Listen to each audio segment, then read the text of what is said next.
this tonight, and we're here for the public water and sanitary sewer utilities. We're evaluating extensions to existing developed property. I'm going to turn it over to Paul Hammersmith from the City of Dublin, who will say a few words of welcome. All right, thank you, Marie, and welcome everybody. And if this is the meeting you are planning to attend, you're in the right place, and if not, you're more than welcome to stay. And it's going to be a riveting evening talking about water and sanitary sewer utilities. So thank you for joining us this evening. I want to introduce our project team this evening. Along with myself from the City of Dublin staff is Michael Hendershot. He's our Director of Utilities and Stormwater Management. We also have Thomas Fuqua. He's our Civil Engineer in Utilities. And then our consultant team, led by Burgess and Neipel, and that's John Schwartzbaugh, the red shirt there. He's our project manager. Working with him is Caleb Smith, a project engineer, and then also Michael Spielberg, project engineer with Burgess and Neipel. And then with Murphy Epson, who's working with Burgess and Neipel on the public engagement component. You've already met Marie Keister, who's going to facilitate this evening's meeting. And we have Nick Huffman, public engagement lead. And then last but certainly not least, Liz Webb, our engagement support. So with that, thank you again for joining us this evening, and I'm going to pass it back over to Marie, and she's going to guide us through the meeting this evening. Thank you.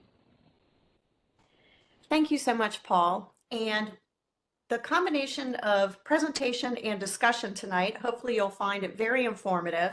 We're going to start with sharing the goals and background for this project, including the policy history.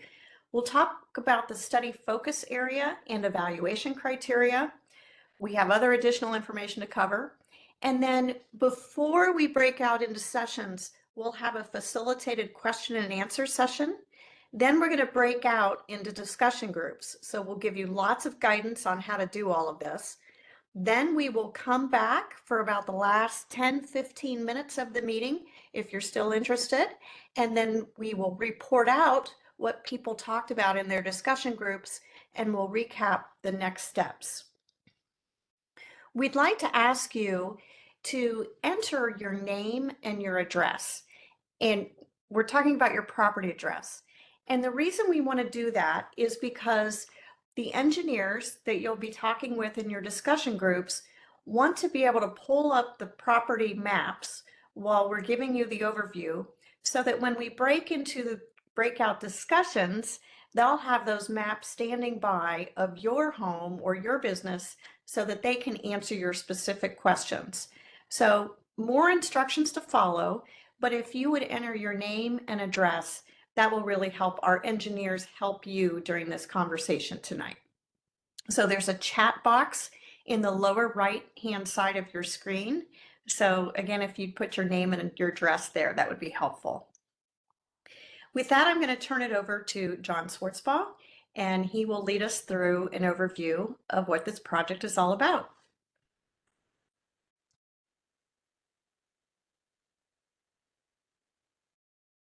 Good evening, everyone. The goals of this project are really two things.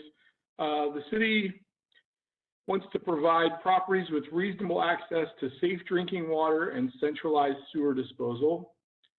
The second goal is to protect the public health, safety, and welfare of the Dublin community and minimize potential threats to public health and welfare that may be associated with private home sewage treatment systems, also known as HSTS.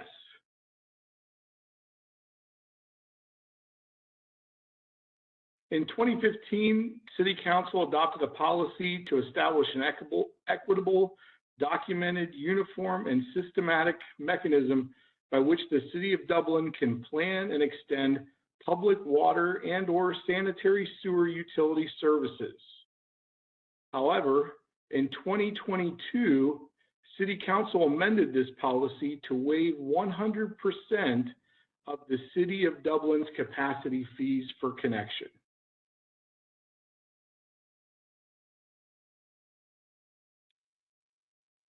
So as of right now, you can see that there is the City of Dublin here with the corporation limits. The lime green areas are the areas that have been completed, and the tan areas or sand colored areas are the areas that have yet to be completed that we're evaluating as part of this study.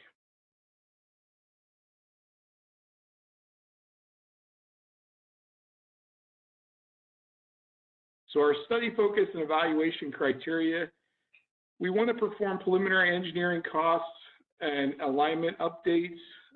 In 2015, the city prepared those or had a consultant prepare those. And with the changes that have been happening here recently, we need to update those costs and re-engage the public to determine the resident interest in connecting to the public water and sanitary sewer.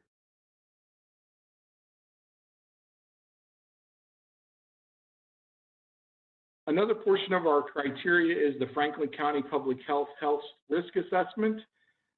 They've looked at a lot of almost everyone's HSTS systems, came up with a scoring criteria for the proximity to rivers, the soil suitability, the age of the system on each person's property, and then if there's a presence of a private well as well. The other thing that we've done with the mailings that hopefully everyone's received is we want to gauge the resident interest. There have been some areas that have not had as much participation that have been constructed as we would have liked or as the city would have liked. So, we want to make sure that the residents are really wanting water and sewer before the city expends those capital funds, because the cost of these improvements are expensive, especially with the potential for rock and other excavation.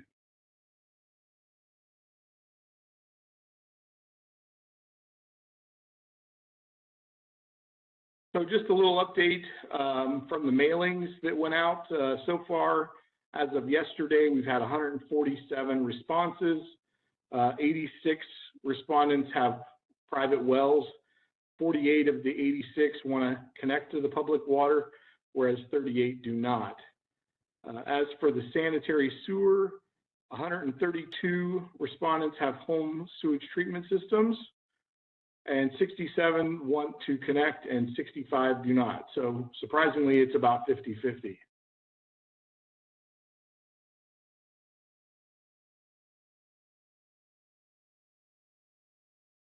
So some additional information for the public on this call. Why connect to public water and sanitary sewer services? It eliminates well and home sewage treatment system infrastructure, addresses potential public health per the Franklin County Public Health District, decreases resident health risks from contaminated and failing wells and home sewage treatment systems, eliminates the yearly maintenance and or inspection costs of your HSTS system, and will increase your property value.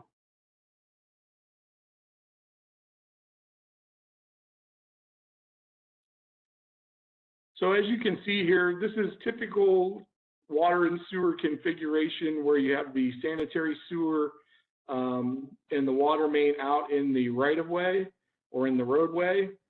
And there's two places that we'll talk about here. With the water main, we're going to design a new water main, extend a service to the curb stop that is typically located 1 or 2 feet within the right-of-way. And that will be the resident's connection point, so that from there back to wherever it comes into your house will be the responsibility of the homeowner. And then as for the sanitary sewer main and sanitary sewer lateral, first city policy, the sewer main from the Y connection to the house is the city's or is the homeowner's responsibility. However, as part of this project, since we're going to be disturbing the streets and repaving the streets, the city is going to extend that service lateral connection from the sewer main to the right-of-way, so that way you can connect at the right-of-way and don't have to excavate sidewalks, streets, or anything like that.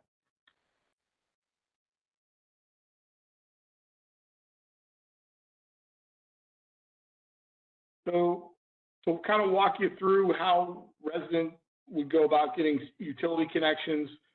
Number one, confirm that public water and/or sanitary sewer lines are installed, available, and ready for service. Work with a qualified contractor to receive a cost estimate. Decide whether or not to proceed. Hire the contractor. Obtain the city permits. Pay the City of Columbus portion of the tap and capacity fees. Coordinate with Franklin County Public Health and City of Dublin to inspect the installation, and pay the contractor to install the service lines and coordinate the decommissioning of your existing home sewage treatment system and/or well.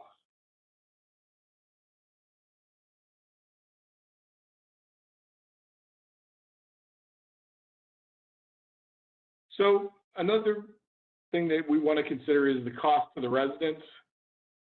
So historically in 2022, for the areas that have been completed, these numbers were presented to council. As you can see here on the left, you have the water capacity fees and the water connection fees. The top line there calls out the City of Dublin water capacity fee was 100% waived. So in those areas, just like for everyone else that hasn't had the construction yet, there is no water and sewer or water capacity fee for the City of Dublin. However, you still do have to pay the City of Columbus water tap fee, which is about $1,750 plus the meter fee. So looking at the total costs for the water connection, on average, you're looking at about $17,500 to about $34,000, depending upon the length of your service, how far your home sits back from the road, if you have any rock close to the surface.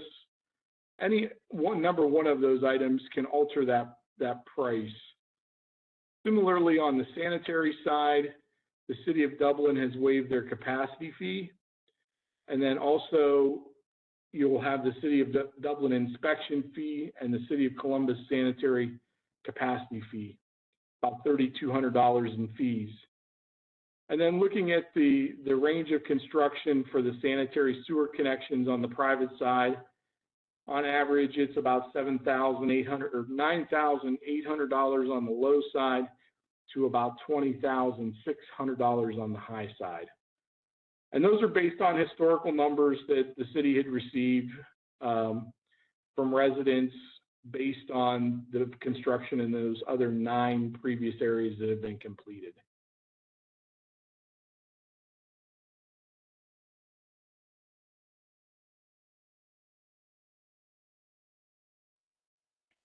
All right. Thank you, John. So Marie back here again. And if we could go to the next slide, thank you. So most of you put in your address, and that's really helpful because if you have a question about your address, and we're also going to break into groups in a minute based on your address, that will just help our engineers be prepared for any questions you might have. So our discussion guidelines are to save property-specific questions for small group breakouts, but I do have to say we have such a small group. We're still going to try to break you out into groups, but if for some reason you have any difficulty, we'll figure out a backup plan. We're going to open it up right now before the discussion groups to see if you have any high-level questions that you just want to understand the whole process better, or why the city is doing this, or if you have some concerns that might be universal to everyone. We would invite you to raise your hand now, and we will we'll unmute you so you can ask your question and we can respond. Because we have such a small group, I still want you to be brief so we can cover things and maybe let you get back to your evening's activities sooner rather than later. And of course, I know you'll all be kind and respectful. So, all right, I already see a question. Paul, if you want, we can unmute you. Paul, and it may be pronounced Tobias. What is the process for determining the order of sewer expansion? So, Michael or Paul, would you like to take that question? Yeah, so as mentioned previously, my name is Michael Hendershot. I am the Director of Utilities and Stormwater Management with the City of Dublin.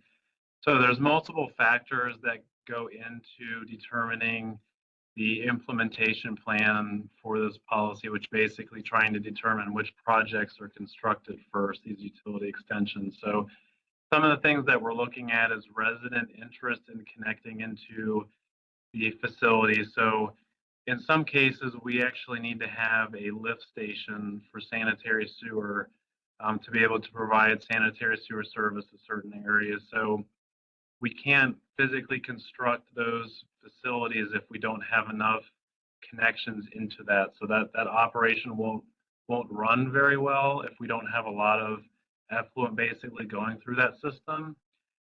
Similarly, the City of Columbus will not allow for a water main extension if we don't have enough users connecting to the public water utility extensions. So that is a consideration as far as resident interest. We have been working with Franklin Soil and Water Conservation District in partnership with Franklin County Public Health to map all of the known home sewage treatment systems across the City of Dublin and private wells across the City of Dublin. So we have done that, and we completed that effort late last year.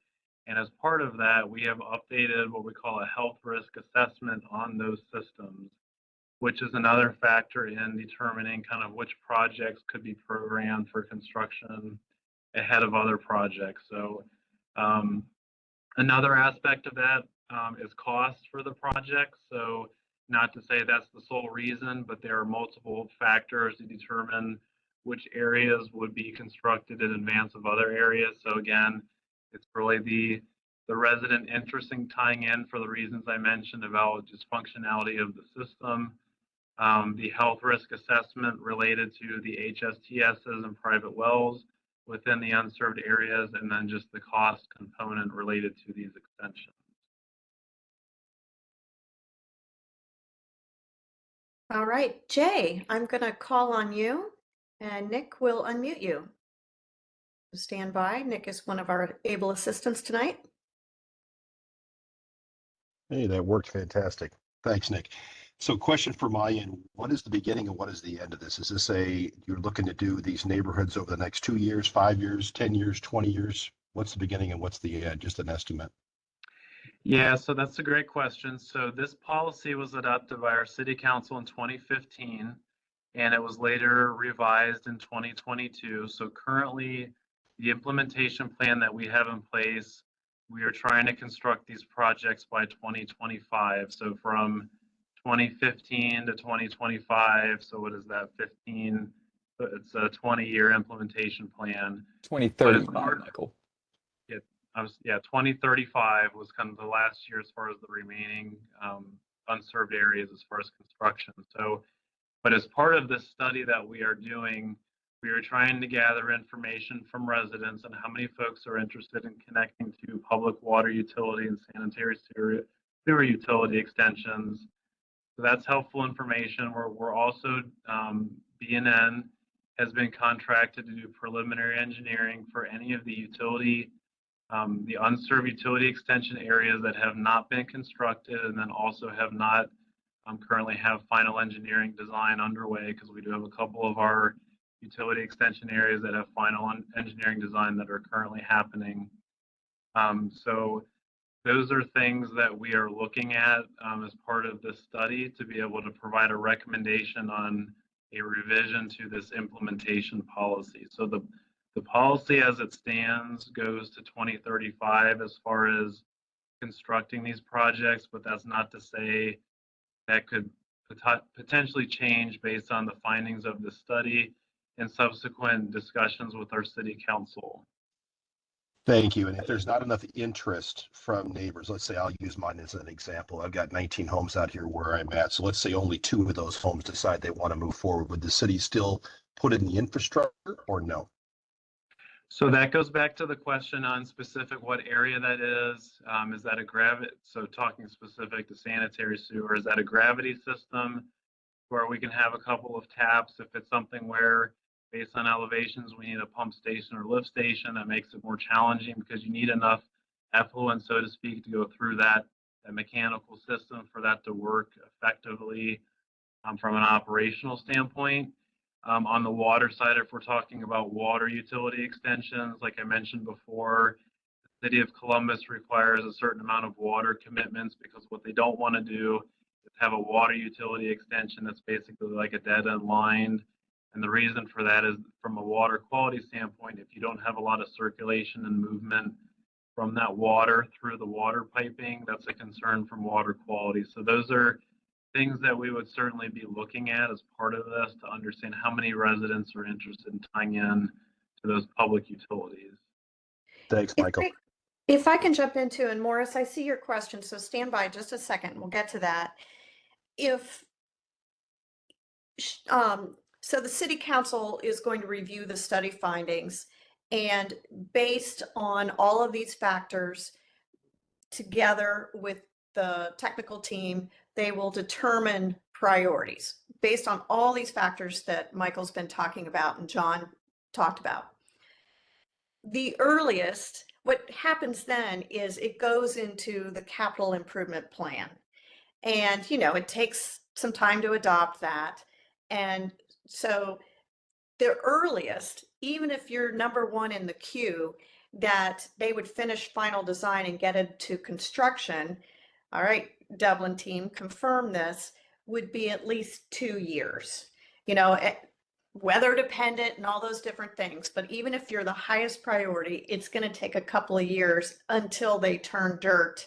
And then it's going to take a little while longer after that to, if you're interested, take the steps needed to connect. Dublin, do you want to confirm that?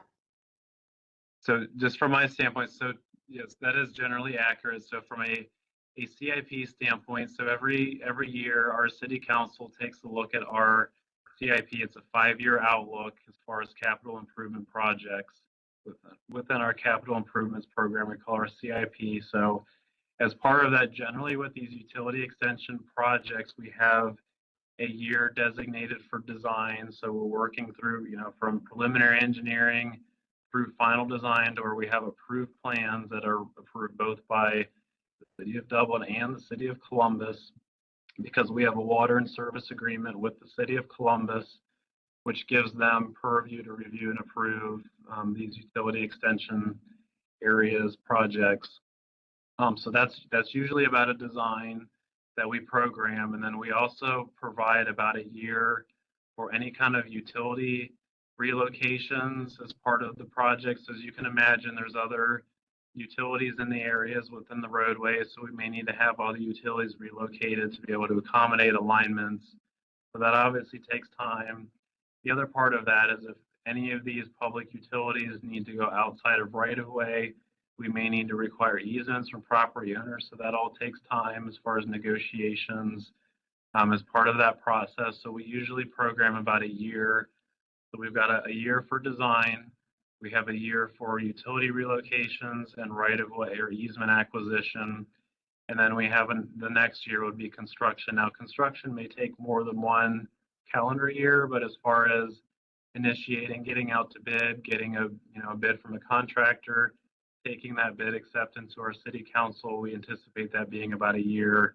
And then depending on the scope of the project, it may be 1 to 2 years as far as a construction schedule. All right, now I'm going to get back to you, Morris. Will this transition be mandatory? So once you, Dublin, install the infrastructure, will it be mandatory for them to connect? So the answer is the City of Dublin does not require connection into our water and sanitary sewer utility extension. Now, the caveat to that is Franklin County Public Health has jurisdiction over your HSTSs. So if you're within 200 feet of access to public sanitary sewer on the sanitary sewer side with your HSTS, if your system is in disrepair to where substantial improvements or replacement of that HSTS is necessary, which again, HSTS stands for Home Sewage Treatment System, they will require you to tie into the public sanitary sewer collection system. So that is not That is not Dublin requiring that, but that is a requirement from Franklin County Public Health. On the water side, again, what I mentioned previously, there needs to be a certain level of water commitments for the city of Columbus to approve plans to have a water line extension in an unserved area.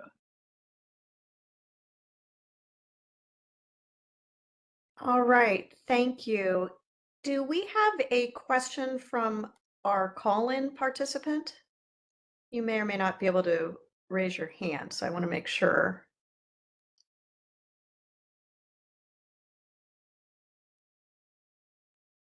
Okay, I'm not seeing anything. Any other questions before we break out? And Marie, I think that call-in participant may have dropped off the meeting. Okay. All right. Well, hopefully they'll tune in on the recording and they can get more of their questions answered. All right. So let's go to the next slide. All right. So we're going to give you some steps here. We are going to break you into 3 groups, and I'm not exactly sure if we have people in each group. Oh, thank you, Morris. No problem. Thank you so much for participating. All right, so breakout group 1 is if you live or have a property north of US 33 and I-270, and you're on the west side of the Scioto River. So that would be breakout 1. So does anyone here have a question about breakout 1? Okay, and I think the engineers might be able to tell us based on your address what group you might be in. Breakout group 2, let me describe who you are. You are south of US 33 and west of I-270. So you can see the boundaries here. You're in breakout 2. Now let's go to breakout 3, and I suspect more of you may be in breakout 3. Those of you who are east of the Scioto River or inside 270, you're in breakout group 3. Before I move on to instructions, does anybody need clarification on which group they're in?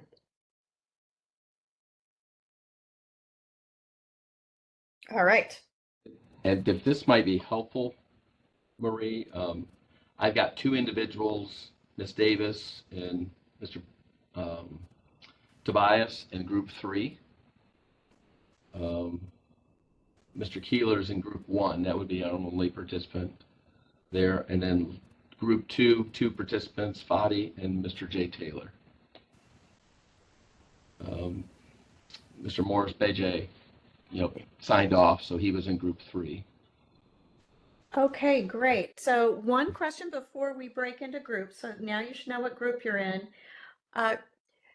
Councilman Keeler, would you like to go to group 1 or would you like to listen to the conversation in group 2 or 3?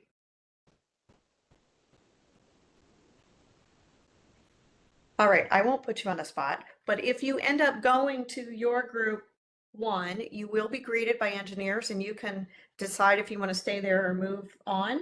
All right, so now Liz, let's go to the next slide and I'm going to tell you how to get to your groups. So what's going to happen is on your screen, you're going to get to choose in the upper right-hand corner which breakout session you want to join. Once you get in your breakout session, the engineers can unmute you. The groups are so small, you don't necessarily have to raise your hand, but the engineers will work with you and they have your addresses pulled up. And so they may even call on you to say, hey, I have this address pulled up. Let's talk about your property and see what questions you have. And then if you have any problems, there is a red button on the bottom. You can go back to the main meeting where there's tech support right here. So if you go to this gray button in the lower right, click there to open your breakout session options. All right, does everybody follow what we're saying? Let's give it a shot. So go to your lower right-hand button, although that on mine says I cannot break out the session assignments.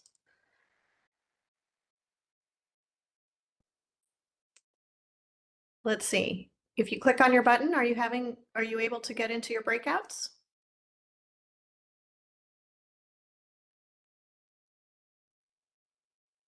Marie, my panel shows that people are in the breakout sessions. Okay, so I just need to go to a breakout session then. I think And- Councilmember Keeler is the only one who might not be, and he might be choosing to stay in this one. And as I recall, we have to close our chat to get to the breakout sessions or. Marie, you don't need to close the chat, but you can press the participants panel, click choose a session, and then you should be able to join yours. Great, thank you. Yeah, and I can't get to a breakout session.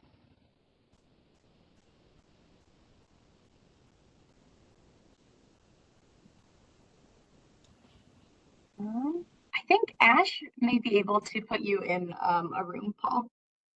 All right, I'm supposed to be in 3, but for some reason it's.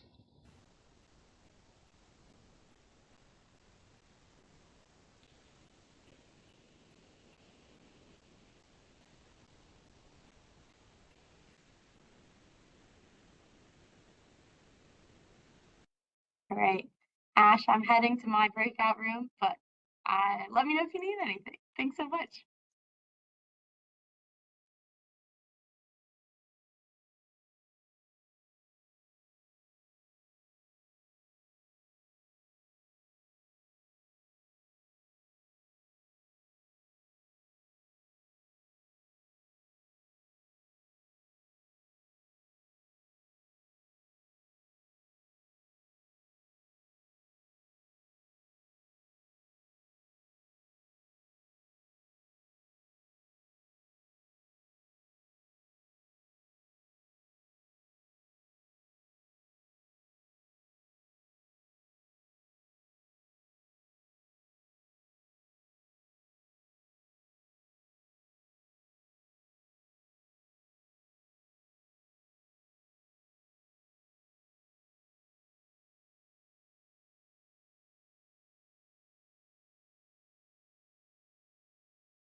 Hi, David, if you can hear this, if you'd like me to move you to a breakout session, I sent you a request. You can unmute yourself or you can reply to me. I'm Dublin CPI in chat, and I can move you into a group if you would like.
So here the question is, what is the most appropriate next step?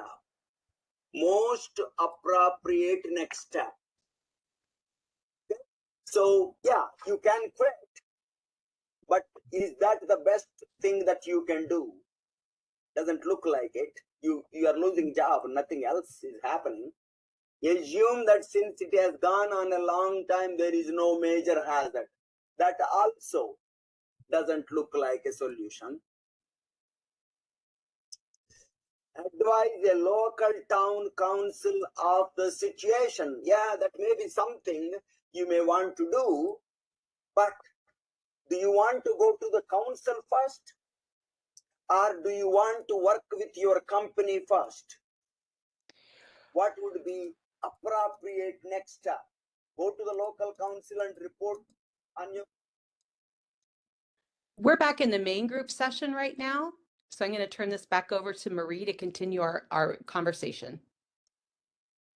Great, thank you so much. And I hope you had the opportunity to get your questions answered. I know we had a little bit of audio trouble for one of our participants, but hopefully you guys all got to work with the engineers and see your property and walk through it. I would just like to say that in our group, group one, we had one very great participant who shared they do not want to connect their septic system. They feel like their septic system is very well maintained and they feel like they're in a good position. So they are not interested in that. They have already got a connection to city water, so they're feeling pretty good about that.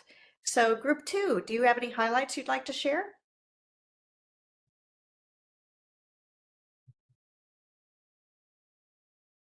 Absolutely. Sorry, I'll go ahead. Thomas and Caleb, jump in and pick up where I leave off. We had someone in our group who was representing a commercial property, a business. So we talked about some sewer connections and how that would work with multiple buildings on the property. And that person, Thomas and Caleb, talked through that connection process, recommended contractors, how that all works.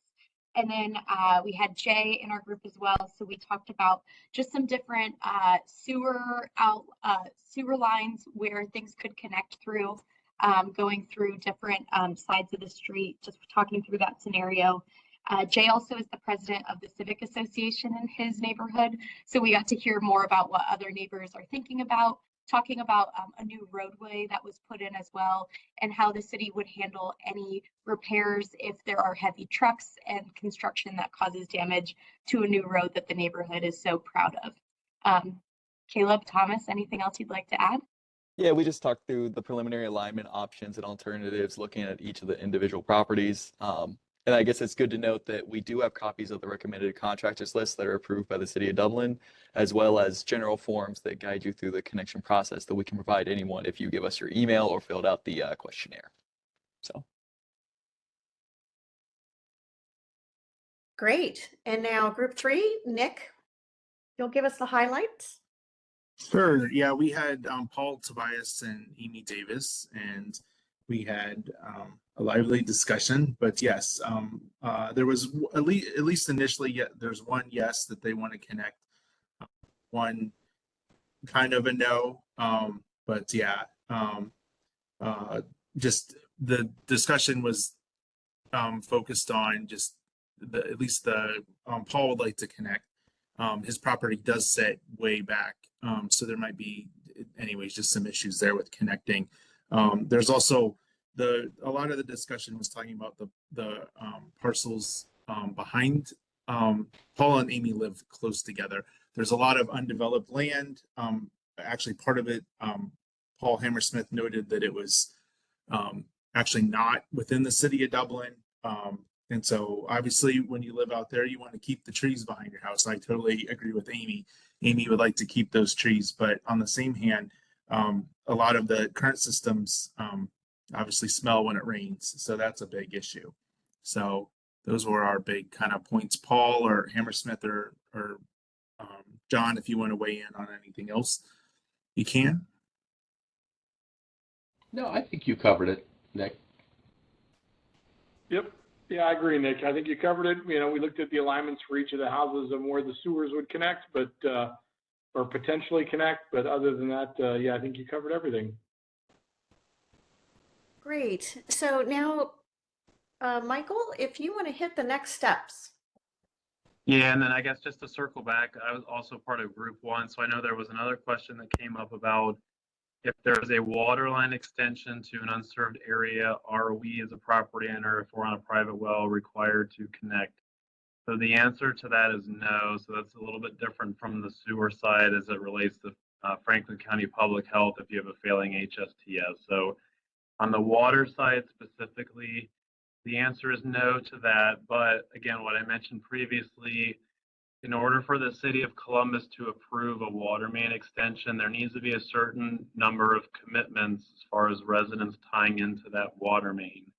And again, as I mentioned, it's really from a water quality standpoint. If you think about it, if you're living on a cul-de-sac, if you're extending a public water main to the end of the cul-de-sac and you don't have a lot of users drawing water, churning that water over within the piping at a frequent basis, there's a concern with the water quality of the water. So that's where Columbus won't approve that water main extension unless there's enough users or commitments to tie in. So I'd say that's the caveat to that question about if there's a water line extension across my property and I have a private well and I don't want to connect, or are we required to connect?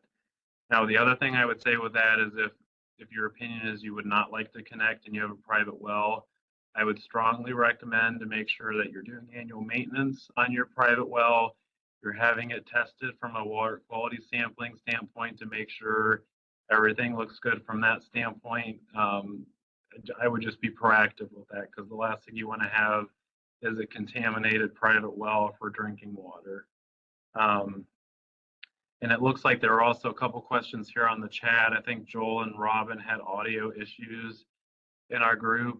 So the question was, if someone in group one doesn't have the sewer line or doesn't want the sewer line, what does that mean for the rest of the homeowners who may want the sewer line? So that's a good question. So that's really one of the aspects of this study that we're currently doing for this utility extension policy. So we're trying to gauge how many residents in an unserved area is interested in connecting. So if you have, 95% interest and there's one person within that area that's not interested, that goes a long way. But if you have about, 10 to 20% of folks interested in tying in, that's probably a different discussion about feasibility of kind of moving that project forward in advance of other projects within this policy. So that's something just to keep in mind. And then also wanted to mention, as part of the policy, there's actually a petition process. And I believe this is on our project website. You can take a look at the policy. There's a process that residents can go through to fill out a petition that basically needing to be submitted by March 1st of every year that we would take under consideration when we're looking at our 5-year CIP outlook later in the year. So that is something else I wanted to mention that's available to residents who are interested in tying in or having utility extensions extended to their areas. So that really leads into, it looks like question 2 from Joel and Robin. What is the anticipated start date of the project and the approximate cost to the homeowner? So specific to the study that we're currently doing, we had resent survey letters to folks that we had not received feedback from previously.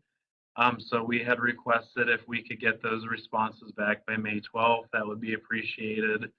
So next steps as far as the study goes, the rest of the items that were mentioned, the preliminary engineering for the areas that have not been under construction and that don't have final engineering design, as well as updating project costs for those projects. Those are currently being worked on. We anticipate those deliverables being completed by May 1st of this year. And the reason for that May 1st date is in May is when we start having our discussions as a city to look at our upcoming capital improvements program. So it would be our 2025 to 2029 5-year outlook for our capital improvements program. So having this information as it relates to this utility extension policy will be very helpful for us as we have those discussions with our city council regarding our upcoming CIP program. And then, once we go through that process, the city will obviously communicate the policy implementation with the residents. So again, we currently have an implementation plan that goes through 2035. So as part of this study, we're going to be taking a look at that implementation and programming of these utility extension projects to see, is there an opportunity to advance some of these projects? Should some of these projects be delayed? And there's multiple factors that we have talked about previously that's kind of going to guide and help inform those discussions that will be had at the city council level, because ultimately this is a policy level discussion with our city council. And then it looks like Marie in the chat responding to Joel and Robin. So this presentation will be posted online. The website address will be to follow here in our slides. And there is a table on estimated cost to connect. So, and you'll see that, and maybe we can pull that slide back up here. But it shows basically a range of costs that you would expect to tie in.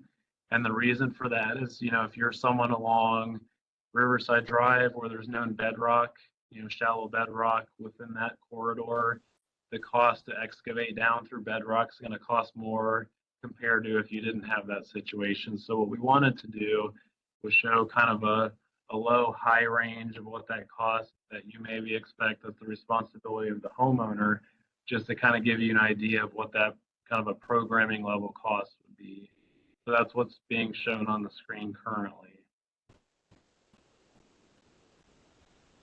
And then it looks like also in the chat, Nick Hoffman had put on there that looks like that's our link to our project website. So again, we have a project website that we keep updated as we progress through the study. So I would recommend everyone to take a look at that website just so they have the most recent information as far as how we're tracking with that study. This recording will also be posted online. So the question is, are those charges amortized over a number of years and a part of our taxes? Paul's So going to take this one, it looks like. Yeah, and the question is that, no. We've had that question quite frequently. Would the city, in terms of the connection cost, do that by assessment? And what we have said is that the city itself is just not a financial institution, and for us to manage that, it's very cumbersome for us to do that. And there's better means for residents to be able to get those financed through home equity line of credit, any number of means, but they would have to be paid at the time of connection. Both the capacity fees that go to the city of Columbus. Again, Dublin is waiving 100% of their fees. And then obviously that cost of construction would be the homeowners and theirs to determine how they would pay for that. But it's not something that we would amortize over a period of time as a tax assessment. And then Marie, if you could go back to the next step slide, and I can kind of finish the thoughts on that. Yep.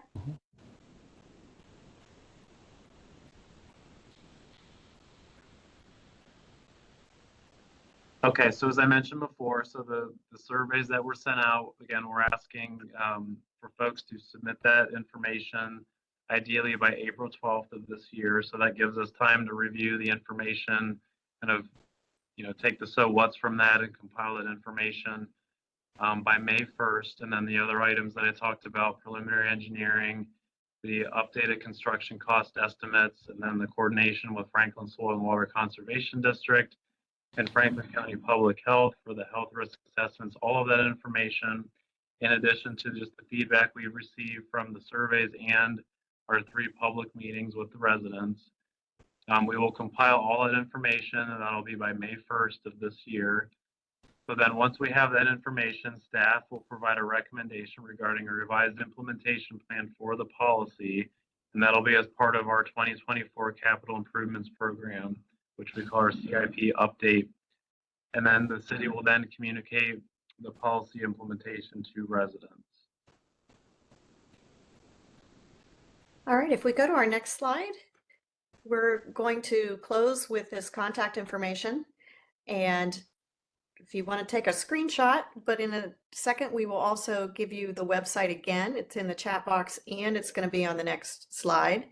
And I know anyone on the Dublin team welcomes your calls, your follow-up emails, but the conversation we've had tonight, the survey responses have just really been wonderful. I think I saw 143, almost 45% response rate. So If your neighbors haven't filled out the survey yet, we strongly encourage them to do that. You as well. We also had a question earlier that somebody said, well, I filled out my survey, but after I listened tonight and learned a lot more, I want to change my mind. You are welcome to do that. Just if you resubmit a survey, we'd suggest you do the paper survey that was mailed to you and just write a note that says, this is my second time I'm submitting the survey. I will say Burgess and Nyepel is tracking by address, so they'll probably figure it out anyway, but you are welcome to, change your mind and add additional thoughts. Paul, do you want to say any closing remarks before we wrap up? No, other than we appreciate everybody's attendance this evening and their participation. It's been a great conversation, a great meeting. As Marie indicated, certainly follow up with us, individually. We're glad to answer any additional questions. We know there might be some after this discussion this evening, so we're glad to address those. But I feel like we have covered it, but if anybody thinks that we haven't, let us know that. And we're glad to meet individually with you too, if that's needed, just to talk through details of this policy and program. All right, I'll give one last question, one last chance, if anybody has one final question. Otherwise, we'll adjourn and encourage you to reach out directly. So I'll give that a few seconds. Watching the chat. All right, well, good night, everybody. Thank you so much and have a great rest of your week. Thank you, everyone. I appreciate your time this evening.